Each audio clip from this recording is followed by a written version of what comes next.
En tout cas, ce qui se passe dans l'APR diaspora, lu doy waar a ngi nii lu doy waar a ngi nii on ne rend pas service au président Macky Sall dama ne naar ba fayul xorom bi ndaxte président Macky Sall diaspora dafa am fu mu leen teg di sonn ci diaspora ren jii ku ne gis na président Macky Sall xol bi mu ñëwee ci diaspora kenn ku ci nekk suñu fond de campagne yi président génne defe naa ni du ma ne musta am du ma ne guléet de wante bariwul donc waroon nañ fay président Macky Sall leneen lu dul di ko pointer ay couteau dans le dos parce que lii mooy tout ce qui se passe là dans la diaspora man li ma maîtriser laa mën a wax muy Hollande di Scandinavie bi di yeneen dëkk yii nii en tout cas man de vraiment su ma sañoon duñ def loolu président Macky Sall il ne le mérite pas il ne le mérite pas président Macky Sall soxlawul ay rëy laamin soxlawul ay xuloo soxlawul kuy nekk fii di inventé ay affaire président Macky Sall dafa soxla ay jàmbaar yoo xamante ne dañuy taxaw tem pour jox ko ndam li te loolu mooy nag boo gisee injustice nga taxaw relaté ko yaakaar naa ne il faut pas essayer de leurrer les gens ak ay maa gën a rélaami nag maa gën a dàqa wax non non non non non non man da xaw ma ba xam ay ministre ñu ñuy déggam déet mais bu fekkente ne ay responsable ñu ngi ñuy dégg ak ay ministre nan dem ca président Macky Sall ñu wax ko ne ko na waxaat ak nit ñi bu fekkente ne xëy na nit ñi dañu bëgg président jël téléphone am carrément ne leen man maa joxe yii directive ak yii directive parce que je pense que c'est ce qu'il faut maintenant comme président moom léegi moom waratul wax rek nit ñi jëfe ko. ñin éliminé wuñu dara dañu alerte ñin dañoo alerte parce que ñin ñi nga xam ne dañoo toog di wuti ñeneen ñi nga xam ne bokkuñoo Benno Bokk Yaakaar ñu leen di indiwaat xam nga ñooñu duñu yàqal Macky Sall te ñun musuñoo yàqal Macky Sall amuñ fu ñu dëggul suñu tànk dañuy jóge fii en Europe di dem ba Sénégal di politique kon yow yaa ñuy wax dañuy yàq ñiy yàq kay xam nañu seen bopp yow moomu yow yaa war a wax ak sa bopp nga wax ak Aline moomu yow mi ko yoraloon saakam yow mi yaa war a wax ak moom kon Moussa Ndiaye bu ñu sonal dimbali ñu bu ñu sonal te nga génn ci wax bi bokkoo ci Aline la ñuy waxal te Aline ñun ñoo ko faloon ñun ñoo ko voté loon mu fal te bi ñuy voté yow bokkoo ci kon Moussa Ndiaye bu ñu sonal Salam alaikum GF Apr Diaspora. Voilà, donc je suis désolée, je viens juste de finir le boulot. Donc, je vais un message yu bari concernant ce qui se passe en Angleterre. Bon, je n'ai pas pu écouter tous les messages, mais tout ce que je sais que nous, en tant que LITS, nous jotuñu dara.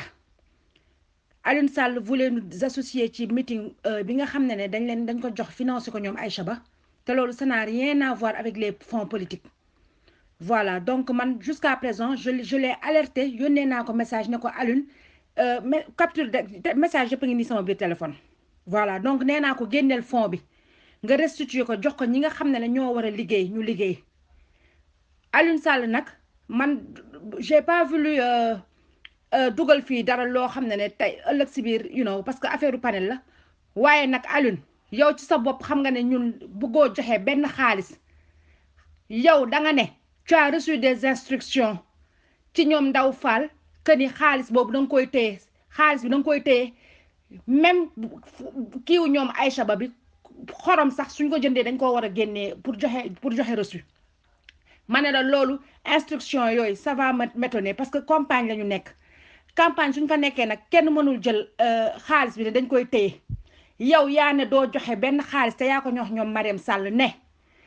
fu leen neex nañ jëm jusque nañ dem ba cour de la haie doo joxe benn xaalis ci kenn mënu ci dara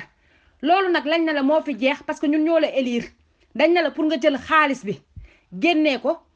jox ko à qui de droit nit ñi liggéey coordination bu ñu amul xaalis naka la nit ñi mën a liggéeyee on est à 10 jours des élections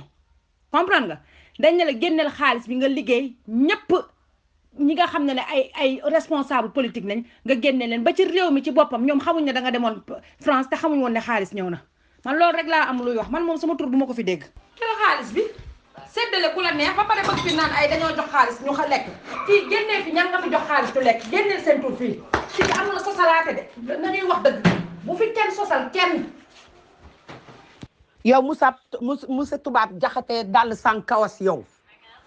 lépp yow parce que fi mu nekk nii yow lu Aline def yow ndax yaa nekk bodyguardam yow laa nekk bodyguardam nekk lèche-cul lu nekk nga di ko def ba bañ na ko ba xaalisu Bristol bi ñu waroon teg ci coordinatrice Bristol 1500 pounds ni sa loxo lañ ko teg avertir naa la nag ne la génnal ci wax ji nee naa la nga génn ci wax ci Moussa Ndiaye yow lèche-cul bi ngeen baal ma ci wax ci man sama moromu góor duma ko mbaraan depuis boobu ba léegi yaa ngi dar Aline Sall ne dar man ko yow ban presse yow foo toj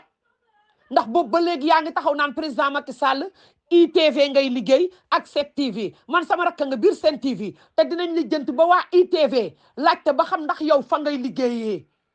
presse bu nekk nga inventé ko ne fa ngay liggéeyee te sa site bopp nga yor ci sa biir douche boobu yow moom monsieur ras des toilettes yow xam nga ni boo ci duggee rek dootoo ko defati yow dootoo ko defati yow Moussa Ndiaye